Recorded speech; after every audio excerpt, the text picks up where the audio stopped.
pertanyaan pertama langsung tajam aja Pak. Kemana Pak Menteri Pertanian? Cut dulu bentar Iya ya. kayak telepon tadi berapa kali tuh? Itu Bu Menlu lagi. Oke, ada lagi. Kita kasih solusi. Selamat datang Pak Dirjen. Waduh, Pak Silmi Karim. Senang sekali saya bisa mendatangkan Anda. Pertanyaan pertama langsung tajam aja Pak. Kemana Pak Menteri Pertanian? Pak Menteri Pertanian tuh ada kegiatan dinas ke Eropa, ya, dan saat ini sudah kembali di Indonesia. Oh, udah kembali. Ini saya baru dapat update. Kembali Pak. Kembali. 6 kurang lebih pesawatnya mendarat 18.19. Ya. 30 menit sebelum kita mulai ngobrol. Wah, jangan-jangan yang saya dengar tadi obrolan di ruangan tadi Pak ya. Saya boleh bocorin dikit ya Pak, izin Pak ya. Ya sebelum saya bocorin teman-teman, kenapa saya mengundang beliau, Pak Dirjen, suatu kehormatan, karena memang berita lagi beredar, Menteri Pertanian Syahrul Yassin Limpo hilang kontak di luar negeri. Pak Mahfud MD membenarkan beliau sudah tersangka. Nah ini, saya nggak tahu nih gimana kabar yang beredar, makanya saya mau memvalidasi lewat Bapak. Yang tentunya di sini bukan lebih dalam membahas itu nantinya, cuma memang menjadi pembuka karena memang ada hubungannya juga sebetulnya buat para pengusaha di luaran sana. Terkait mungkin visa bisnis, visa dagang yang orang-orang luar ke sini. Nanti kan penting juga nih buat para pengusaha kan butuh edukasi ini Pak. Nah tapi sebelumnya dibuka dengan topik yang lagi hangat dulu ya Pak ya. Izin Pak ya, nggak apa-apa Pak keluar topik dari bisnis dulu ya. Jadi gini teman-teman, ini saya merinding. Kenapa? Karena tadi di ruangan meeting kasih solusi, sebelum kita mulai kan biasanya ada brainstorm. Lalu pas lagi ngobrol tiba-tiba di pertengahan sebentar deh, beliau Pak Dirjen dapat terima telepon dari Bu Menteri Luar Negeri ya, Bu Menlu ya. Iya. Ini saya boleh bocorin nggak sih sebenarnya? Boleh nggak sih? Maaf Pak ya, kalau nggak suka ntar diedit aja Pak ya.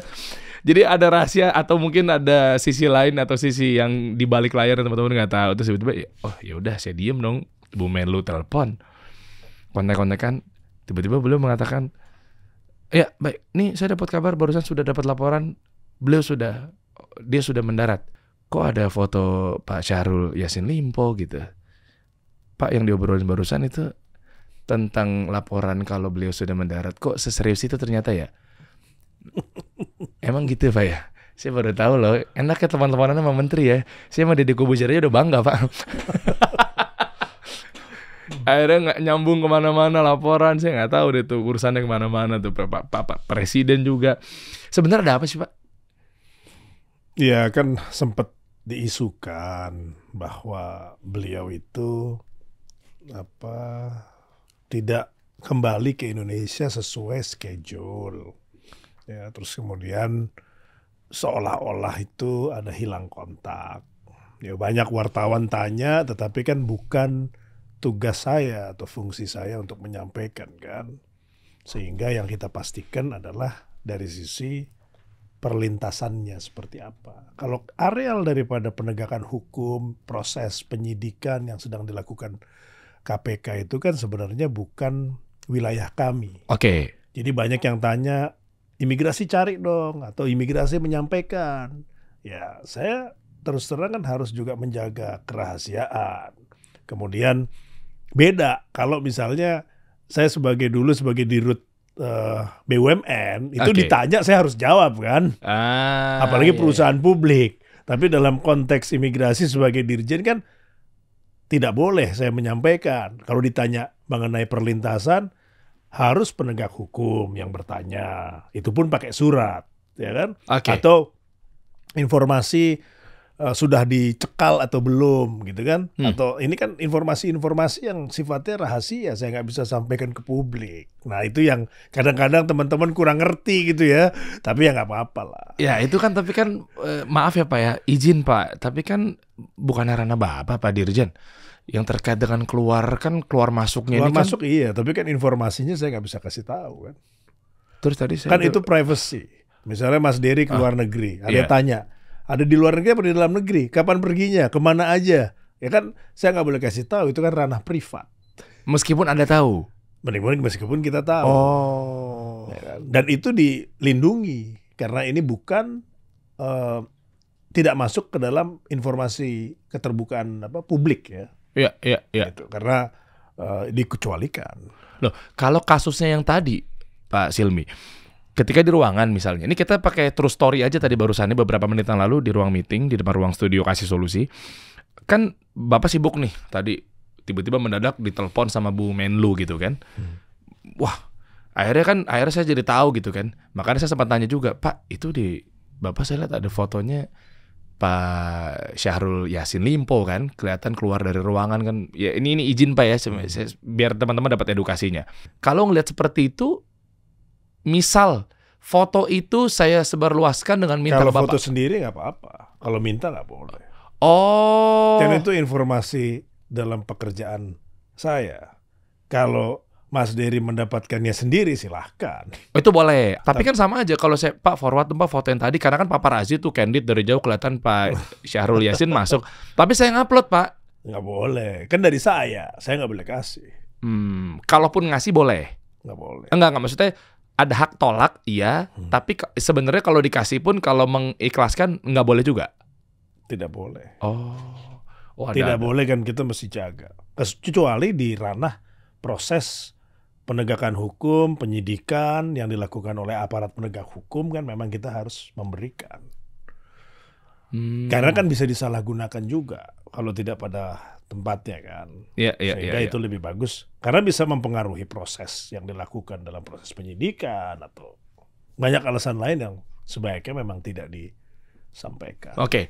Sebelum kita bahas mengenai pengusaha-pengusaha atau mungkin visa-visa bisnis, visa dagang, atau mungkin jangan-jangan ada regulasi baru gitu ya terkait dalam hal pembatasan apa segala macam gitu untuk berdagang di negeri orang atau mungkin yang dari luar dagang di sini gitu ya. Sebelum kita tajamin itu, tapi saya masih penasaran dari sisi regulasi. Tadi kan saya lihat ada komunikasi, laporan terus-terusan kan, telepon saya menjadi saksi di situ. Artinya nanti gimana pas secara operation? Laporan itu untuk apa? Untuk mengetahui bahwa karena memang orang-orang khusus ini adalah menjadi target operasi. Ya kan terus terang kan terdapat ada satu kevakuman informasi. Oke. Ya kan, sehingga itu menjadi concern daripada berbagai macam pihak. Ya kan selalu kan ditanya karena kan isunya itu kan ada keberadaannya ada di mana. Itu kan. Nah, sehingga disitulah kita juga sebagai bagian daripada pemerintah yang salah satunya menangani perlintasan, maka perlu koordinasi kan, karena Menlu kan dalam konteks luar negeri, gitu memantau dalam arti karena ada perwakilan, ya kan warga negara Indonesia kalau di luar negeri itu kan ada fungsi Kementerian Luar Negeri kan, begitu. Nah ini kan kita saling bertukar informasi, ya, dan di situ tentunya kan dalam kapasitas masing-masing. Ya, dari sisi kami ya adalah dalam konteks border perlintasan, ya, kemudian juga kalau misalnya ada masuk ke dalam wilayah cegah tangkal itu wilayah kami, dalam konteks perlindungan WNI di luar negeri itu atau masalah di luar negeri itu kan dalam konteks Kementerian Luar Negeri, ya kan ini saling berkomunikasi, sharing informasi. Oke, nah ini makanya saya jadi tahu nih job desk-nya apa yang dilakukan, apa yang dilarang, apa segala macam. Nah ini mulai agak lebar sedikit saya terkait dalam hal mungkin dari segi peruangan, usaha yang sempat kita tahu, mungkin kita flashback ke beberapa belasan tahun yang lalu ya. Ada sempat ramai berita Edi Tansil. Ya memang ini saya mau agak jomplang sedikit nih, lompat. Maksudnya gimana? Zaman ini banget tuh, zaman Orde Baru banget. Saya masih kecil aja tahu beritanya Edi Tansil ya. Maksud saya gini, saya senggol nama itu kan artinya kan ini sebuah kasus besar. Zamannya. Mau itu zaman dulu, zaman sekarang, tapi artinya yang mau saya tujukan pertanyaannya adalah gini, Pak Dirjen. Terkait dalam hal berita kabur, orang hilang dan lain sebagainya gitu ya. Artinya waktu itu kan sempat ada isu kan kita nggak tahu di mana Edi Tansil. Nah, mohon maaf Pak, berarti ada oknum-oknum yang bisa bermain dong dalam hal untuk melindungi kejahatan. Ya kan lain dulu lain sekarang. Betul, oke. Zaman dulu itu kan belum ada kaitan dengan dukungan teknologi dalam proses cegah tangkal. Ya, bahkan saya tidak yakin tahun 90 itu ada kebijakan cegah dan tangkal. Ya. Cegah itu untuk WNI keluar, tangkal itu untuk warga negara asing masuk. Oh, itu baru aturannya? Aturannya ada di Undang-Undang Nomor 6 tahun 2011, Undang-Undang Keimigrasian. Oke. Ya. Tapi kan kalau kita bicara Edi Tansil itu kan bicara tahun 90. Ya. Bank yang dibobolnya pun Bank Bapindo itu udah nggak ada, itu kan udah jadi Bank Mandiri. Ya. Jadi ya di sini saya nggak bisa bilang bahwa apakah ada oknum atau tidak. Tetapi kan pada zaman itu memang paspor aja ditulisnya masih pakai tangan, bukan di print kan. Tidak ada biometriknya. Oh, saya nggak tahu tuh. Ya, tulis tangan. Tahun 90 itu masih tulis tangan. Ya, terus kemudian kesisteman itu dicatatnya adalah di buku. Komputer sudah ada, ya. Kalau kita bicara tahun 80, bagaimana ribetnya itu. Petugas imigrasi atau bahkan tahun 70 gitu ya. Itu masih manual di buku. Dulu masih ada fiskal. Wah, fiskal. Ya kan? Bayar 1 juta, terus kemudian naik, saya lupa berapa gitu, 2 atau 3 juta ya. Terus kemudian dihilangkan. Ya kan, masih kan zaman-zaman itu. Tahu. Terus kemudian kita ngisi kertas ya. Itu sekarang kan udah nggak ada lagi. Oke, berarti bukan berarti Departure melulu card, arrival card gitu kan, zaman dulu. Ya, bukan berarti ada oknumnya, tentu ada oknum, tapi memang mungkin gara-gara teknologi terbatas juga. Iya, dan kan kita nggak tahu di balik itu semua ada apa kan. Apakah keterlibatan ini dan itu, lebih baik orangnya hilang gitu kan. Apakah menghilangkan diri atau apa dan lain sebagainya, kita nggak pernah tahu gitu. Tahun 90 tuh kalau nggak salah masih SMA. Jadinya referensinya masih terbatas lah. Dan urusan sekarang udah banyak, jadi saya nggak mikir lagi tuh Edi Tansil kemana kaburnya dan lain sebagainya. Ratusan miliar lumayan juga Pak zaman itu Pak. Iya kan, sekarang aja gede banget. Apalagi mohon maaf, Pak Yasin atau Pak Syahrul Yassin Limpo ini berapa dugaannya isu-isu yang beredar? Saya nggak ngikuti substansi penyidikan yang dilakukan oleh KPK, tapi kan ini ada beberapa yang sudah ada informasinya di publik. Benar, berobat prostat Pak? Saya nggak tahu persis ya. Itu kan isu yang ada di publik gitu kan. Kalau masalah berobatnya apa kan bukan urusan imigrasi. Oh, jangan-jangan Menkes kali ada urusan ya? Nggak ada juga ya? Ya memang ini kan sengaja saya buka dari sini tuh, saya pengen tahu Pak sebenarnya apa sih yang terjadi orang keluar masuk. Nah ini kan nanti akan saya bawa obrolannya karena bisnis juga pasti gitu kan. Nah makanya akhirnya saya jadi banyak melihat berita-berita yang beredar, terutama yang paling baru. Coba mungkin bisa buka Dim, yang sampingnya Dim, yang Pak Dirjen beserta tim dari Ditjen Imigrasi tangkap 2 WNA Cina buron kasus pembunuhan yang kabur selama 19 tahun. Nah, ini kan maksud saya kan, ya kalau kita tadi saya senggol kenapa Edi Tansil, artinya kan udah berlarut, harusnya kan bisa di, ya apapun itulah ceritanya ya kan ditemukan. Anggaplah kabur nih. Ya. Ini kan juga pembunuhan terjadinya di China. Ya. Pemerintah China bulan lalu menghubungi kami bahwa ada buronan pelaku pembunuhan 2 orang. Ya. Nah, kemudian informasi tersebut kan dari Kedutaan Besar China disampaikan kepada kami, kemudian saya teruskan kepada Direktorat Intelijen dan juga Direktorat Pengawasan dan Penindakan untuk bergerak mencari informasi tersebut. Ya. Nah, setelah 1 bulan kita bisa tangkap dan besok kita serahkan kepada penegak hukum China ya, untuk kita deportasi, tetapi sudah dikawal sampai pulang untuk diadili di China. Jadi bukan hanya China, bahkan ada terakhir Kanada, terus kemudian ada juga negara-negara yang lain yang minta bantuan kepada imigrasi untuk menangkap beberapa buronan, karena kan juga ada Red Notice, ada Interpol, ya. Nah ini kan juga kerjasama kita juga dengan Polri, untuk bisa kita membuat Indonesia jangan lagi sebagai destinasi pelarian orang buron gitu kan. Wah keren Pak Dirjen. Ya soalnya berita yang baru juga saya tadi baca-baca juga nih Pak sebelum kita ketemu Pak. Masa sampai benar-benar diprediksikan itu, ditakuti. Mana tadi itu beritanya? Yang negara, nah Indonesia jadi negara tujuan buronan internasional, Pak. Tuh. Kalau buron mah di mana aja ada. Tapi kan sekarang kita tangkepin. Wah keren. Iya kan tuh ada beritanya 50 menit yang lalu, Pak. Masih hangat banget nih, Indonesia jadi negara tujuan buronan internasional. Begini kata imigrasi gitu. Di sini Bapak menegaskan katanya dengan tegas, Dirjen Imigrasi Kementerian Hukum dan Hak Asasi Manusia Silmi Karim dengan tegas menyatakan bahwa Indonesia tidak menjadi tujuan pelarian bagi pelaku kejahatan dari negara lain. Di sini Yang menarik yang terakhir Kanada, dia pelaku penipuan puluhan juta dolar. Oh iya. Dia udah investasi, udah bikin bisnis, punya pabrik di Indonesia, udah tinggal 3 tahun. Memang tidak selama yang 19 tahun, tetapi kalau yang 19 tahun dia kan underground nih, nggak kelihatan. Iya. Kalau ini dia investasi, dia punya bisnis, ya. Terus kemudian dari situ ya dengan segala macam upaya, ya, waktu itu malah lebih cepat. Saya diberitahu pagi oleh pemerintah Kanada, saya janji 3 hari kita bisa dapatkan. Sorenya anak-anak udah bisa ambil. Wih, loh ini berarti kasusnya terulang lagi nih. Kenapa? Track recordnya pagi dikasih tahu, sorenya diambil. Lah berita Menteri Pertanian kapan, Pak?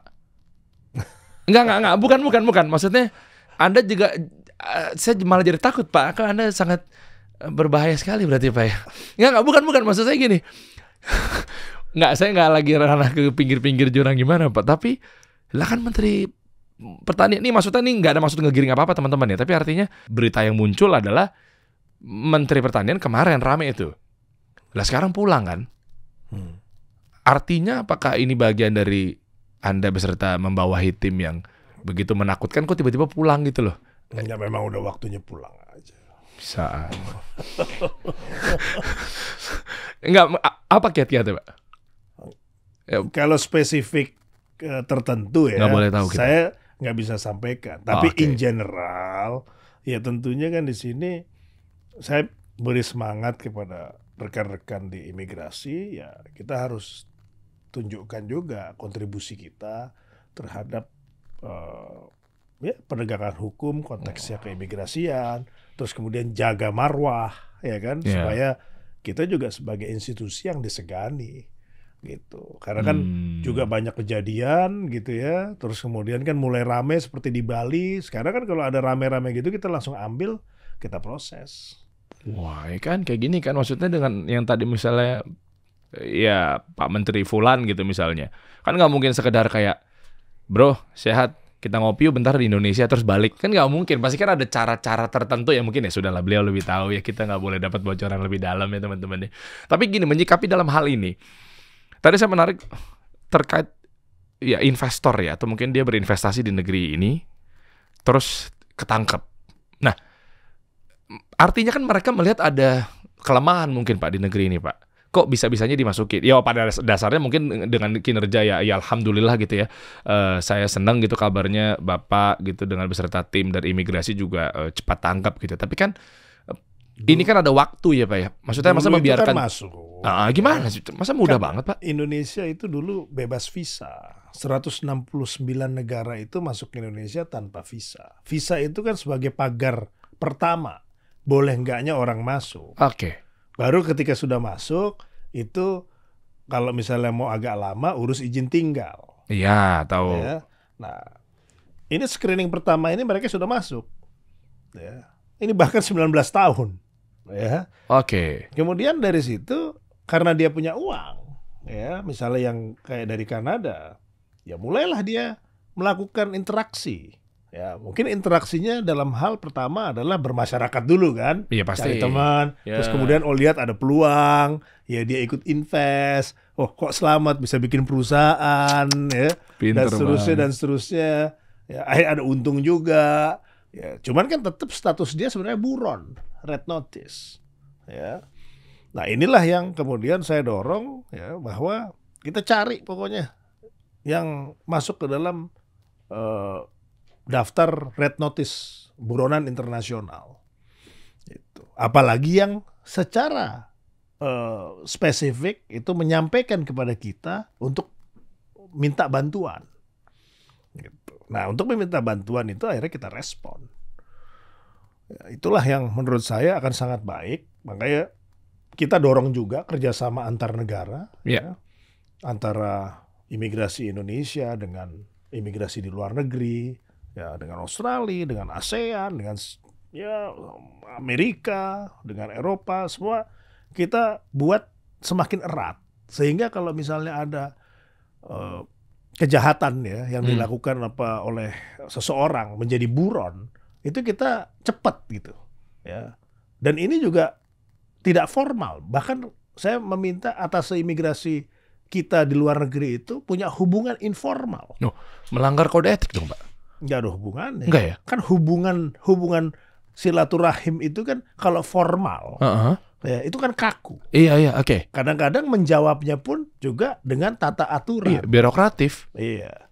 Tapi kalau informal diajak ngopi ya sesama misalnya atase kita dengan atase Jerman misalnya kan. Iya. Karena kita punya atase di Jerman di Berlin ya. Ketika misalnya ada masalah kan bisa diselesaikan secara pertemanan, silaturahim.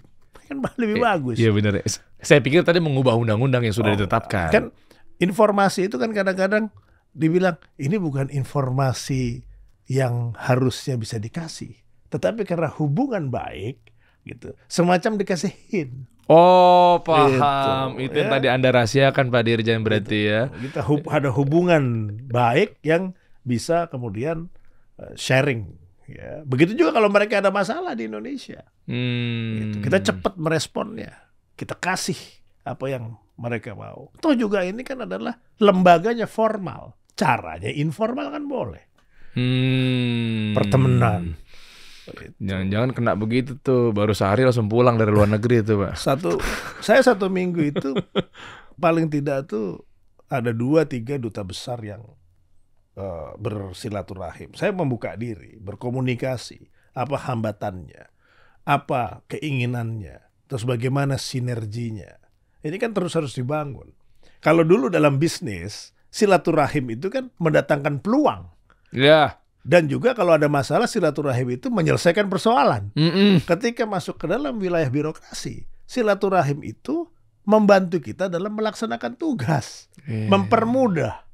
Dan kalau ada masalah, karena silaturahim itu juga cepat selesainya. Gitu. Jadi silaturahim itu ternyata berlaku bukan hanya untuk bisnis, tetapi juga untuk pemerintahan, birokrasi. Kan networking, bahasa kerennya itu kan silaturahim networking. Gitu. Ini kan masalah bagaimana kita mengamalkan ya. Kalau namanya networking kelihatannya keren ya kan. Kalau silaturahim kesannya wah nih agak agak kasual, ya kan, gitu. Santai gitu ya. Lah berarti yang kemarin-kemarin atau siapapun itu bentuknya yang dirasa belum sempat menemukan orang pencarian hilang misalnya, dia nggak pakai metode itu atau seperti apa? Atau mungkin menganggap bahwa semuanya harus serba formal mulu, tapi ternyata adalah membunuh dalam tanda kutip ya, formal ternyata nggak begitu ngaruh banget gitu. Saya tuh biasa sekarang perwakilan atasnya penegak hukum, duta besar, saya ajak ngopi. Ya. Seperti halnya pengusaha, ya ajak ngopi, deal bisnis, ya kan? Iya betul. Kalau cuma di surat aja, ya apa di surat, ya kan? Formal. Balasnya formal. Ya kalau masih pengen ngetik, kalau nggak dibalas tuh barang. Oh iya benar juga ya. Ini ujungnya buat bisnis juga cara deal-dealan negosiasi juga nggak selalu harus email misalnya. Iya. Temuin lebih bagus, ada feeling, dia punya trust. Trust itu tidak bisa dibangun dari sekedar surat kan. Tetapi karena kita lebih mengenal seseorang, trust itu terbangun. Gitu. Pokoknya kalau urusan sama Silmi, beres. Nah, kan lebih bagus dibandingkan kalau kita kirim surat. Jadi ada jarak.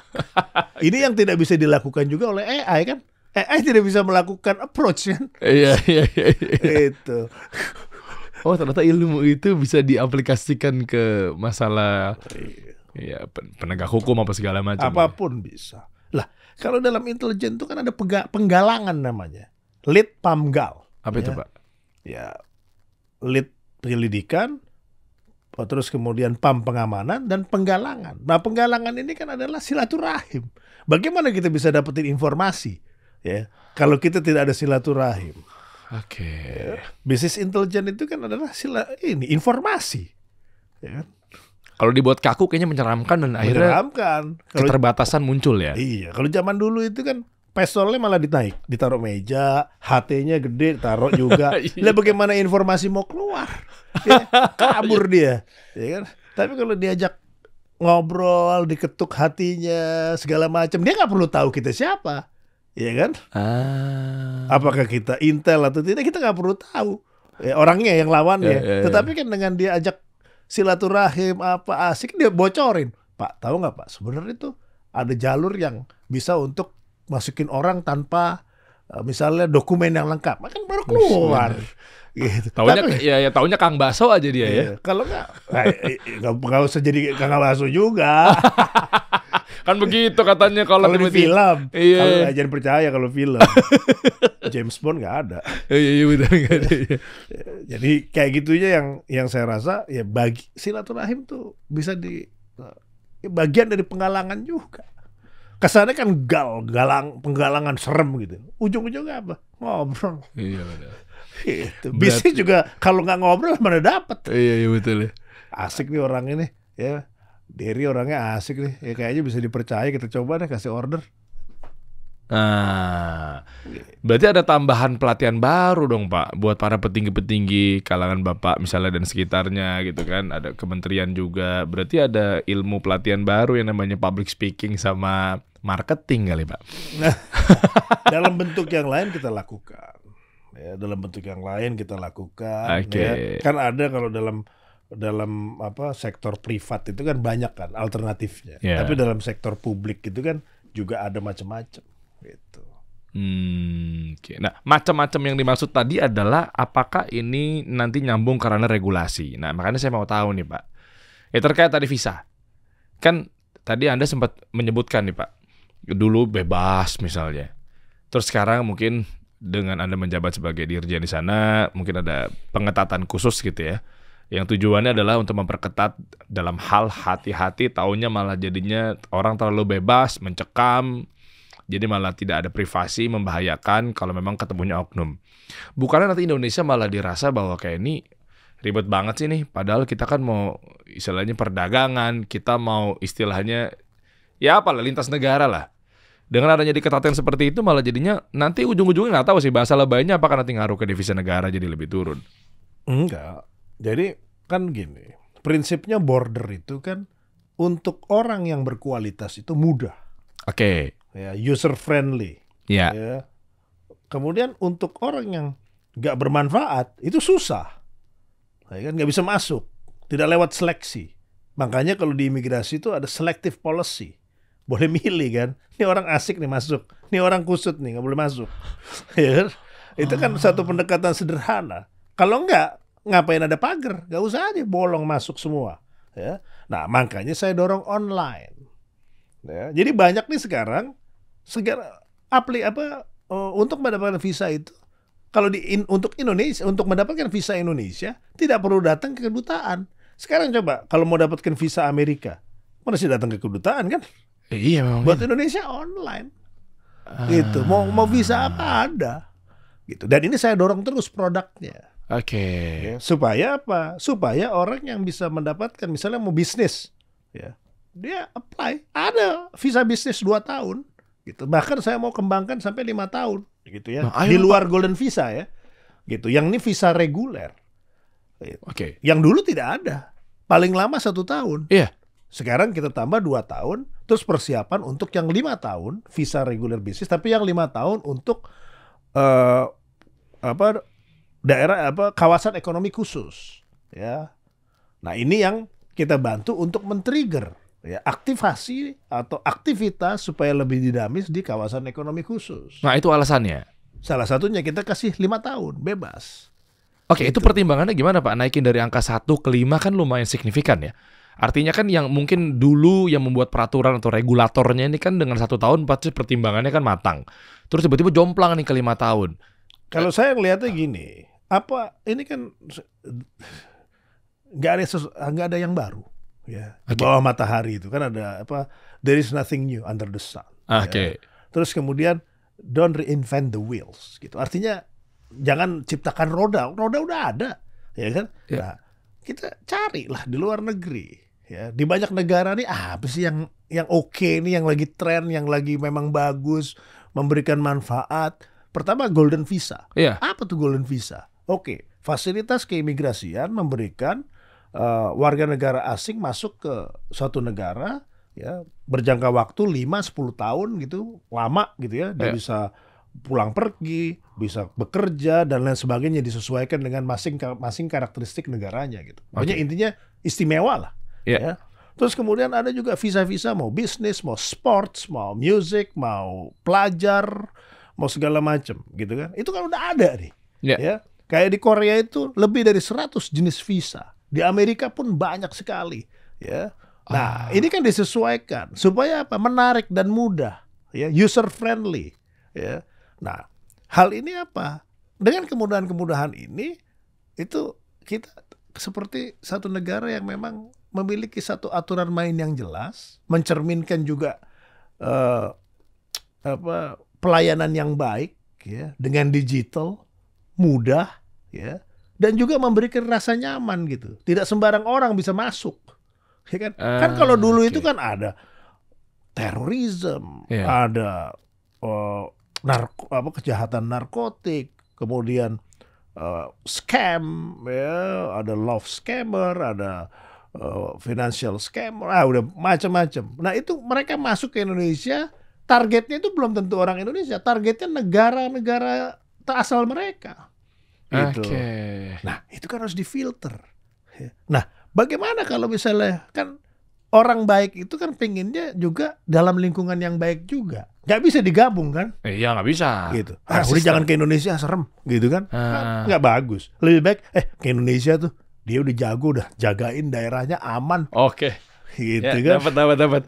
Saya ngeliat tadi soalnya kayaknya diperketat, dipersulit. Kayaknya orang tuh ruang geraknya jadi sempit, orang jadi takut. Tapi nyatanya justru dengan adanya aturan, mereka ya imigran ini misalnya mereka malah ngerasa safety gitu ya di negara ini karena memang apa-apa berarti ruang gerak gue justru dilindungin dong. Dan data menunjukkan bahwa yang masuk ke Indonesia dibandingkan dengan sebelum pandemi untuk beberapa daerah khususnya Bali yang menjadi barometer turis itu lebih tinggi 20% dari sebelum pandemi. Masa iya Pak? Padahal udah kita pagar. Gitu. Nggak ngaruh. Orang kalau emang niat datang mah datang aja gitu. Kayak orang antri visa Amerika jam 7 pagi juga mereka antri tuh panjang setengah jam, 1 jam, dapatnya belum tentu lama, kadang-kadang ditolak, ngurusnya bisa 1 bulan. Kita maksimum juga 3 hari 4 hari udah keluar. Kebayang. Kirain saat ini resistennya tinggi banget gara-gara orang udah skeptis bahwa ribet Taunya memang datang aja mereka daftar juga ke Eropa, visa Schengen gitu. Mau ngomel kayak apa, sebel, berangkat juga. Yang penting memang cukup menarik buat mereka untuk datang. Indonesia tuh menarik. Ya selain alamnya, budayanya, ya, terus kemudian hospitality-nya, juga potensi bisnisnya. Ya. Indonesia is a market. Ya. Okay. Kita juga harus percaya diri, jangan kemudian kita nggak percaya diri kayak nggak punya apa-apa gitu. Orang lain mau ke Indonesia. Berarti ada hubungannya dengan kerjasama untuk mempercantik produk, memperpoles daya marketing tinggi itu nantinya juga akan ke Pak Menteri atau Parekraf gitu bisa dibilang ya? Ada hubungannya nggak? Semua nggak hanya terbatas kepada satu kementerian aja. Semua kan harus mempercantik diri. Ya. Produknya harus diperbaiki. Produk itu maksudnya kebijakan ya. Kalau dalam pemerintahan itu kan kebijakan. Kebijakannya harus dibikin cantik supaya memberikan kontribusi terhadap pembangunan ekonomi, berkontribusi juga kepada kemaslahatan banyak orang, memberikan kemudahan untuk masyarakat, benefit, keadilan, gitu kan. Itu kan mempercantik juga gitu. Itulah yang membuat saya meningkatkan keinginan untuk masuk ke sektor publik. Karena manfaatnya itu langsung banyak terasa. Beda kalau misalnya sektor privat itu kan sebatas daripada organisasi atau perusahaannya. Oh jelas. Tapi kalau ketika di publik, ketika punya niatan yang baik, itu akan memberikan dampak kepada banyak orang. Oke. Nah ini saya jadi makin nambah wawasan ya Pak. Artinya dengan adanya pengetatan terkait dalam visa, ya dibatasi lah. nggak melulu ngelihat kata-kata dibatasi itu kan mencekam ya Pak ya. Tapi nyatanya dengan ada seperti itu malah justru ada sisi positif yang sangat lebih tinggi lagi, yaitu ya berarti masuk Indonesia ya aman gitu loh. Ya tenang gitu karena memang diatur dari segala sisi. Namun dalam hal pengaturan kitanya nih aman lah di mata orang-orang luar gitu mau masuk ke sini.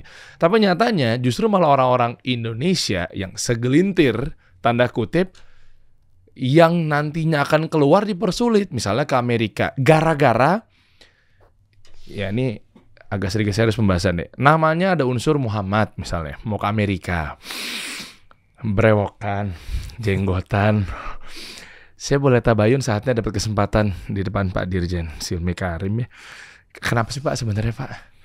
Kami ini yang agak takut kadang brewokan. Untung kan nama saya Deriansa. Kalau nama saya Muhammad Umar Abdurrahman, mukanya agak Arab ke Amerika. Kenapa agak sulit ya Pak ya? Ya itu kan di masa lalu pendekatannya itu kan memang tergantung daripada policy masing-masing negara. Oke. Dan saya rasa sekarang sudah semakin mereka punya approach yang lebih baik. Ya. Tidak seperti ketika waktu awal setelah 9/11 di tahun 2000, awal 2000-an. Ya, itu kasus yang Menara Kembar, terus ada di situ kan rame Osama bin Laden. Jadi kayaknya isunya tuh kalau modelnya jenggotan brewokan, namanya ke arah-arapan, wajahnya juga ke arah-arapan, berarti ini terorisme nih. Ya, itu awal dulu. Oke. Ya, tapi kan terus kemudian keilmuan, sistem itu kan semakin canggih. Iya. Terus kemudian sekarang ada biometrik. Dan sesama negara ini kita sedang bertukar biometrik, bertukar informasi. Sehingga relatif sekarang sudah tidak seperti dulu. Ya, dulu memang seperti itu. Ya, sekarang sudah nggak seperti itu. Karena pas isunya lagi teroris di mana-mana. Iya, tetap isu teroris tetap ada. Tetapi kan dulu berdasarkan satu pendekatan-pendekatan yang terus kemudian saat ini sudah mengalami suatu perubahan yang lebih baik, gitu kan. Dulu kan ya namanya ilmu atau teknik itu kan berkembang. Iya. Ya, dulu tekniknya karena belum ada biometrik, belum ada database. Kan dulu kan pertukaran data, ya kan? Ya. Antara satu ke yang lain, antar komputer itu kan susah. Karena bandwidth-nya kan teknologinya belum nyampe. Ya. Perlu waktu. Kalau sekarang itu database itu kan bisa saling bertukar. Sehingga security-nya meningkat dalam hal pengecekan seseorang itu memang betul atau tidak. Ya kan? Terus kemudian kan sekarang itu database itu kan sudah lebih awal mengecek seseorang itu tidak berdasarkan ketika aplikasi itu masuk. Ya. Jadi masing-masing negara itu udah punya gitu. Mana list-list yang berbahaya. Oke. Gitu. Dan kemudian kalau kita kebiasaan kita normal, nggak pernah bermasalah di suatu negara, tidak ada utang, tidak ada di sosial media juga normal-normal aja, gitu kan? Itu kan ada algoritma yang membantu, ya, pemerintah imigrasi di luar negeri untuk melihat seseorang, gitu. Tidak hanya berdasarkan penampilan atau berdasarkan nama. Nah, itu maksud saya. Itu udah lewat, masa itu udah lewat. Ya. Masa itu kan kesana gini. Oke lah, di setiap negara pasti ada aja oknum terorisnya. Tapi kenapa harus negara Arab mulu gitu loh yang namanya ke Arab-Araban gitu kan? Teroris di Honduras kan pasti ada Pak. Ada di setiap agama ada ekstremis. Apalagi ngomongin agama gitu kan? Kenapa Islam mulu dipojokin mengenai terorisme itu? Tapi mungkin itu karena memang kekurangan data kali Pak ya. Zaman dulu belum teknik dalam melihat seseorang itu ini kan sebenarnya resiko, faktor resiko. Ya. Seseorang itu dilihat resikonya nggak benernya itu berapa persen. Oke. Nah. Itu kan ada mekanismenya. Nah, zaman dulu mekanismenya itu tidak sebaik yang sekarang. Iya. Karena teknologinya belum mumpuni, ya, pertukaran data. Terus kemudian foto juga foto yang terbatas, sekarang biometrik, ada iris, ada face recognition, ya kan? Oke. Itu yang membuat aman, ya. Kayak saya sama Australia, saya pertukaran biometrik, sehingga biometrik warga negara asing yang dimiliki oleh pemerintah Australia itu dengan Indonesia itu kita saling bertukar. Hmm. Mana yang bermasalah, Hmm. gitu kan? Hmm. Nah dari situ kan kita tahu, oh yang bermasalah ini. Nah ketika dia apply ke Indonesia, kita udah tahu nih bermasalah, kita tolak. Wah, iya. Tanpa harus misalnya melihat nama atau melihat penampilan yang menurut saya itu sangat subjektif kan. Gitu. Nah subjektivitas itu bisa berkurang ketika kita punya satu mekanisme yang lebih baik. Ya, algoritma terhadap sosial medianya sudah bisa dilihat gitu, postingannya, pernyataannya dan lain sebagainya, termasuk juga saat ini kan dari sisi keuangan kan juga bisa dicek gitu. Oh, aliran dana kemana? Ya macam-macam lah itu kan, aliran dana lah ini itu ya, apakah betul atau tidak informasi itu kan sudah semakin canggih gitu, sehingga pendekatan primitif itu sudah ditinggalkan.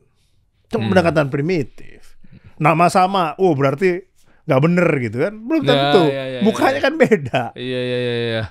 Ini turunannya nih, jangan-jangan nih. Ya maksudnya alhamdulillah ya sekarang udah dari zaman berkembang didukung sama SDM-nya juga benar-benar maksimal. IT. Ya, digital itu udah merubah paradigma pengecekan yang primitif menjadi yang lebih baik. Iya betul. Nah kalau mengenai visa lagi Pak, mungkin tadi saya minta untuk penjelasan lebih tajam, lebih detail bagi teman-teman kita yang misalnya belum tahu mengenai golden visa. Nah artinya golden visa ini betul-betul sudah dilakukan yang tadi sempat Anda singgung Pak di luar, lalu benar-benar hanya copy paste, tapi apakah memang ada sisi penyesuaian? Oke. Oh iya ada penyesuaian. Itu maksudnya. Pasti. Kan kayak untuk kan gini, golden visa itu kan menarik orang asing masuk ke Indonesia. Ya. Terus kemudian apa yang mereka berikan sehingga kita bisa kasih fasilitas begitu baik?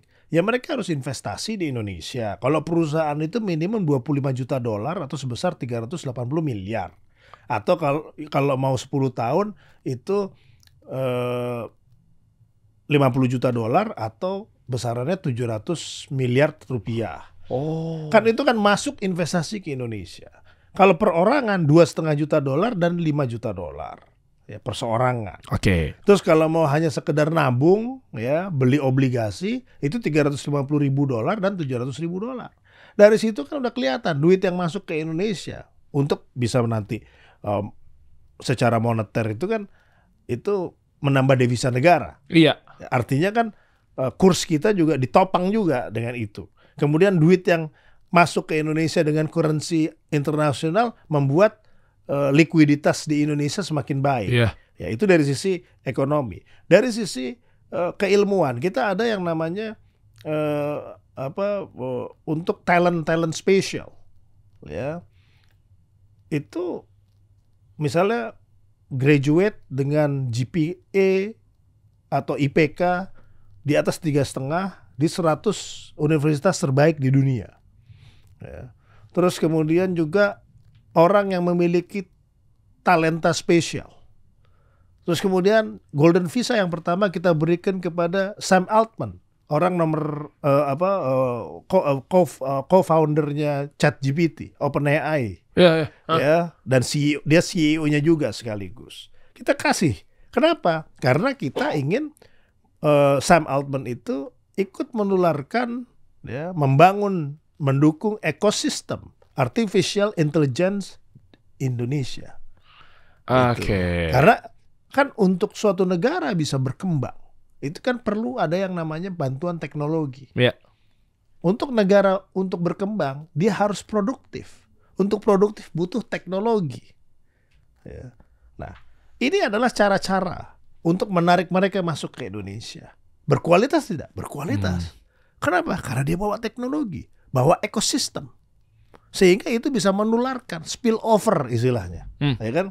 Kan kalau misalnya gelas gitu ya, beri air penuh gitu ya, kan ke sekelilingnya dia akan tumpah. Yeah. Tidak akan tumpahnya di ujung sana. Yeah. Ya kan? Pasti di sini. Nah, spill over itulah yang kita nikmatin gitu kan. Karena ekosistemnya pindah ke Indonesia. Gitu. Sehingga ini menarik peluang. Jangan kita pernah merasa bersaing dengan orang yang memiliki kelebihan. Kita pasti akan ikut dengan kelebihan itu. Ya, kalau di Islam kan kalau kamu adalah agama temanmu, jadi kita main sama orang yang suka parfum, penjual parfum, kita dapat Wangi. wanginya. Iya. Ya kan, kalau kita main sama orang pandai besi, dapat baunya. Jadi kan pinter-pinter ya, artinya nggak jauh-jauh tuh kita dapat kecipratannya. Tapi yang dimaksud dengan duit yang dia bawa itu adalah dalam bentuk nantinya dijadikan nilai tersebut ya Pak ya. Plak-ketiplak dengan yang tadi Anda sebutkan, dijadikan sebagai apa nih? Apakah itu adalah hanya uang doang, kayak istilahnya uang pendaftaran, atau dibangun gedung, dibangun bisnis? Tergantung. Proyeksinya kan belum jelas. Ya, Returnnya apa? Baliknya apa nanti? buat siapa? Buat mereka? Iya. Atau buat Indonesia? Dua-duanya bisa. Pasti kan dia juga dapat keuntungan kan? Otomatis kan orang yang berinvestasi di Indonesia, Iya. pasti kan udah mikir investasinya apa. Tetapi kalau dia mau bikin pabrik, mau di Indonesia atau di Malaysia ya, Heeh. oh di Indonesia dapat golden visa, ya kan? Lebih mudah, nggak ribet, pindah ke Indonesia, itu investasi, ya kan? Diantar bayar pajak juga gitu ya. Iya. Jadi istilahnya itu menambah insentif buat mereka masuk. Oh, Ya. pancingan. Pancingan. Ya. Ya. Kemudian untuk yang perorangan itu kan tadi perusahaan. Kalau perusahaan yang dapat visa perusahaan Pak, ya nggak perusahaan ya, tetapi kan pengurusnya, BOD, BOC-nya, Iya, kena ya tuh kan dapat semua. Dapat. Terus kemudian kalau yang perorangan ya orangnya. Terus kemudian kalau yang dia hanya sekedar nabung, ya dapat juga. Cuman bedanya apa? Dia nggak bisa kerja kan, nabung 350.000 ya dolar. Denominasinya apa? Maksudnya currency-nya apa? Dolar. Nggak usah Hitungannya pusing. dolar ya. Ya kan maksudnya nggak usah dikonvert ke rupiah karena nanti kan ada resiko. Kan begitu kan Iya. buat mereka. Jadi kan itu kita menghilangkan resiko. Ya. Artinya dia semangat masuk. Terus kemudian kalau duitnya dikurangin, ya visanya kita cabut. Otomatis by system. Bisa juga, simpel juga ternyata ya. Gitu.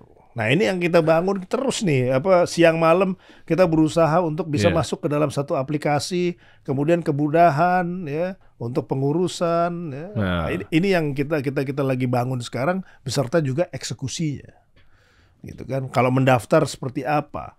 Taruh duitnya di mana? Kemudian pembuktiannya bagaimana? Ini kan semua kita sedang bangun. Sebelum jelaskan nanti detail gimana cara daftarnya, gimana cara eksekusinya, saya mau nanyanya gini loh Pak. Kalau tadi dimudah-mudahkan orang dari luar masuk ke dalam, kan jadinya malah terprovokasi nggak ada segelintir orang yang mohon maaf yang sumbu pendek melihat bahwa tuh kan benar, jangan-jangan IKN dibangun untuk mendatangkan orang-orang asing tinggal di situ. Tuh kan benar. Nah, kan sumbu pendek begitu tuh mikirnya.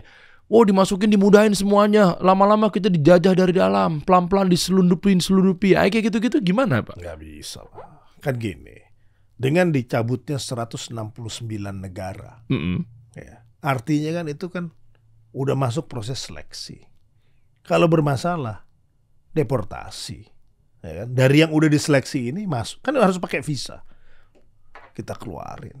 Ya. Terus kemudian untuk dia masuk ke Indonesia, buron aja kita cari, apalagi yang resmi masuk. Ah, Kan ya. gitu. Ya kan? Oke. Kan gak semudah itu bikin KTP. Anggaplah dia nembak KTP-nya. Ya. Kan kita cek juga.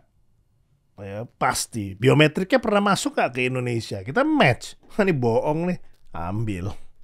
Ya, Nah, jadi itu kita maksud saya tuh. juga nggak tidur gitu. Kita kerja gitu ya. Oke. Kita permudah masuk yang berkualitas. Kalau nggak kualitas di sini udah banyak, kita usir.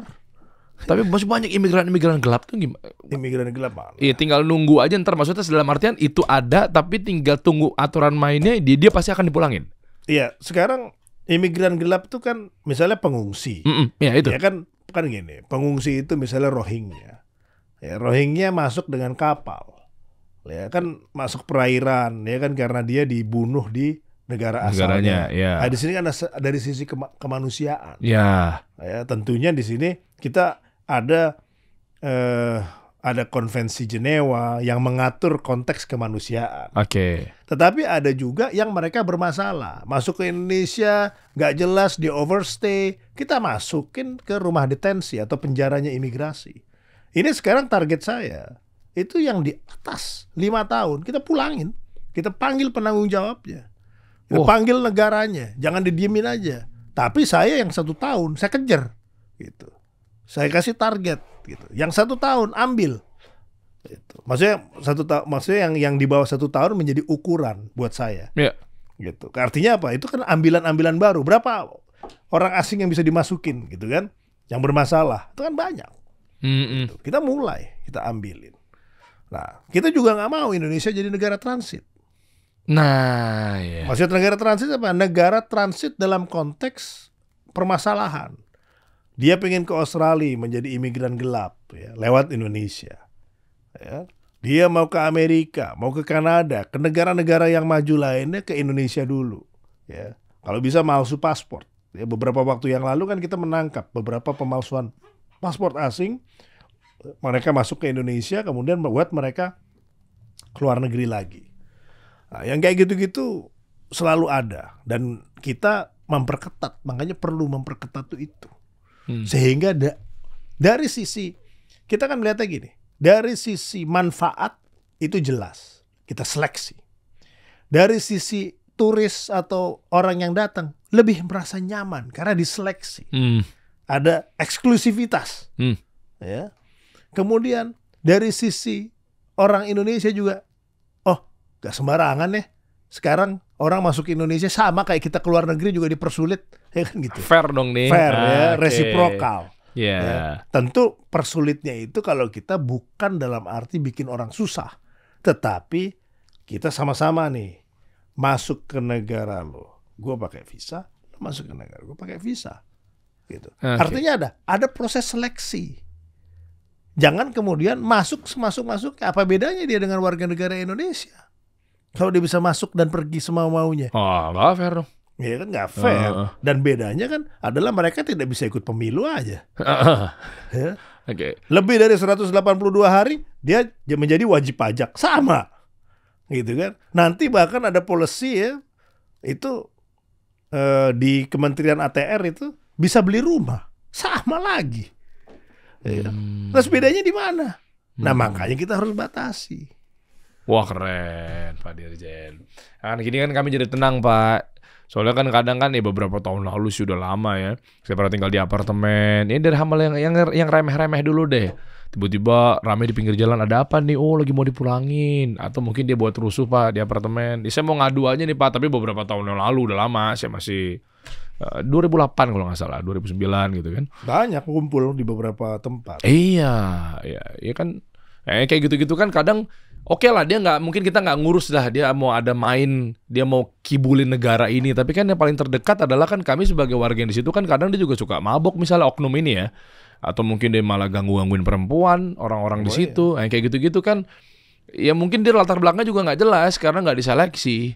Dan kita juga selain ngurusin warga negara asing juga mempermudah juga kan warga negara Indonesia untuk membuat paspor. Ya. Ya. Oh, di negara lain itu bisa makan waktu 4-6 minggu. Di Singapura aja 2-4 minggu. Di Indonesia 2 hari. 2 hari baru sama ngomong. Saya untung Bapak nyinggung mengenai paspor nih Pak Dirjen. Terima kasih Pak, ini karena memang pastikan arahan dari Bapak juga program ya. Saya waktu kemarin kita ngomong dua kali umroh ke belakang deh. 2 kali umrohnya. Yang kedua sebelumnya saya bikin paspornya waktu mau berangkat kebetulan mati. Diurus tuh. Saya di imigrasi Mampang tuh apa? Jakarta Selatan. Ngurus set. Itu tuh. Ketemu sama Mas siapa gitu. Saya terima kasih tuh. Mas, ini saya udah mati, udah parah banget nih begini. 2 hari. Cepat juga ya. Kayak gitu-gitu kan. Nah, kan ada yang hitungan jam. Ada ya? Sekali jadi, maksudnya di hari yang sama jadi. Itu mungkin percepatan. Iya. Untuk yang urgent, sakit. Iya. Ya kan? Betul. Nah, saya ambilnya waktu itu bukan yang itu karena memang yang biasa. biasa. Karena kan mau berangkatnya 2 minggu lagi gitu kan, saya udah jauh-jauh hari. Yang kedua Pak, saya nggak tahu dan ini saya ngomong kayak gini nih apakah ini menjadi teman-teman menilainya adalah sisi negatif karena mungkin takutnya privilege apa enggak, tapi saya rasa sih enggak. Mungkin beliau ketat lah. Saya mau berangkat sama travel umroh, Dream Tour waktu itu. Terus saya lupa Pak, masalah perlengkapan, laporan ini, kirimin paspor apa segala macem. Besoknya mau berangkat. Ya saya ingat banget waktu itu, saya punya partner saya Halid waktu itu, dia di Dream Tour itu. Terus tiba-tiba besoknya mau berangkat, keberangkatan jam 2 pagi. Hari ini saya belum store perlengkapan karena sibuk sana, lupa bales slow respon apa segala macem. Nah, saya malah justru mau nanya, apakah karena program yang cepat atau memang apanya nih? Terus berangkat jam 2 malam besoknya, masa pagi di hari itunya saya ngasih untuk pengeluaran visa dari provider visanya. Lah masih bisa langsung keluar, Pak. Nah saya nggak tahu tuh. Saya ngasih bagian dikejar waktu itu sama Reza PIC-nya. Pak Der ini begini. Oh ya saya lupa. Taunya Pak ini besok mau berangkat subuh dini hari. Oh iya. Nah dia nanya di subuh. Tapi besok dini harinya ya. Berarti kan tuan jam lo ya. Itu langsung bisa keluar visanya Pak. Kalau visa kan dari pemerintah Saudi kan. Nah apakah itu bagian dari ini edukasi ya. Apakah itu dipermudah dengan kitanya walaupun dari pemerintah Saudi? Soalnya stigma tentang visa orang-orang kan dari jauh-jauh tuh ditanyain travel tersebut dari 2 minggu sebelumnya. Kadang-kadang kita juga suka kayak sebentar ada yang masih perpanjang paspor dulu apa segala macam ya. Tapi kalau itu nggak ada urusan sama pemerintah kita. Nggak ada. Tetapi kita permudah. Kalau dulu kan untuk umroh haji harus ada rekomendasi Kementerian Agama. Iya. Sekarang udah nggak lagi. Mau haji mau umroh aja repot amat ya. Harus bikin rekomendasi. Itu kan agama. Jangan mempersulit orang yang mau beribadah. Wah keren, makasih Itu Pak. prinsipnya. Itu saya cabut udah. Berapa bulan yang lalu. Iya. Itu maksud saya. Berarti memang ini ada peraturan baru ya? Iya. Oke. Jadi itu mendapatkan paspor lebih cepat, ya, lebih mudah. Ya, kemudian juga kita kan hubungan baik dengan Saudi, ya, yang tadi saya bilang silaturahim komunikasi kita juga baik. Itu. Ya itulah yang membuat juga trust mereka kepada kita juga tinggi, mempercepat juga proses. Meskipun hitungan jam loh Pak. Iya. Ya. Pagi sama Bahkan malam loh. kita rencana bertukar imigrasi Indonesia kerjanya di Saudi biar cepat. Ya di Jeddah misalnya untuk haji dan umroh. Terus yang udah jalan tuh kan adalah imigrasi Saudi di Cengkareng gitu. Itu udah jalan 2 tahun. Oh iya tahu. Jadi sampai sana udah nggak lagi diperiksa imigrasi, langsung masuk. Iya tahu. Iya. Di beberapa embarkasi kita sudah kerja sama itu. Lah saya pernah dilewatin. Saya pikir saya merasa saya terkenal dikasih solusi. Nah. Loh bener. Wallah teman-teman. Saya lupa umroh yang kemarin apa yang sebelumnya. Kemarin kalau nggak salah. Kan ngantri kan. Betul masa ini saya butuh edukasi. Saya kadang diperiksa, kadang ya halas. Karena ada yang memang sudah dilakukan pemeriksaan di Jakarta. Ya, mungkin kita kan nggak tahu regulasinya ya. Jadi kita tahunya kan ya prosedur aja. Suruh ngantri-ngantri, suruh cek-cek, keluarin gitu. Tapi ada kalanya halas. Ya udah lewat aja. Nah itulah ternyata lihat kuncinya. Selama kita berjalan ngobrol teman-teman, saya jadi ingat tadi di awal obrolan Pak Dirjen tentang silaturahmi. Ternyata di ranah antar negara juga mau geopolitik apa segala macam itu bisa juga ternyata. Bisa juga. Saya pikir apa-apa selalu birokratif yang terlalu kaku gitu Pak. Kan kalau gini jadi memudahkan Pak. Komunikasi. Oke. Rencana ke depan apa Pak? Ada bocoran-bocoran apa? Bocoran-bocoran. Seluruh Indonesia bisa e-paspor. Kan sekarang kan ada paspor pakai chip, ada yang enggak. Tapi sekarang, dan itu tadinya cuma dilayani bisa di 52 kantor imigrasi. Oke. Ini targetnya saya seluruh Indonesia. Udah berjalan di 102, artinya sekitar 80% kantor imigrasi sudah bisa bikin paspor yang elektronik. Online, elektronik. Ya. Terus kemudian visa dan izin tinggal untuk WNA bisa menggunakan melalui online. Izin tinggal belum, tapi visa sudah sebagian. Oke. Itu juga mempermudah supaya orang bisa masuk ke Indonesia. Izin tinggal ya hitungan waktu lah. Maksudnya hitungan waktu itu ya 1, 2, 3 minggu ini sudah bisa izin tinggal itu aplikasinya dari online. Iya. Minimum perpanjangannya. Wah. Terus kemudian untuk di luar negeri yang tadinya juga hanya paspor biasa, di beberapa tempat kita bisa layani yang elektronik paspor. Terus kemudian visa juga kita sedang godok mengenai visa. Kita mau launching visa student, visa pengajar yang juga melalui online. Jadi lebih mudah. Praktis semua ya berarti. Anda bikin mudah gitu malah nggak takut nantinya adalah disalahgunakan karena sistemnya mungkin bukan secara fisik gitu, Pak. Kan mereka juga uploadnya kan sekarang zaman udah canggih. Iya. Jadi Iya. adalah caranya. Udah, nggak boleh dibocorin berarti kan ini. Kita rencananya pakai AI juga.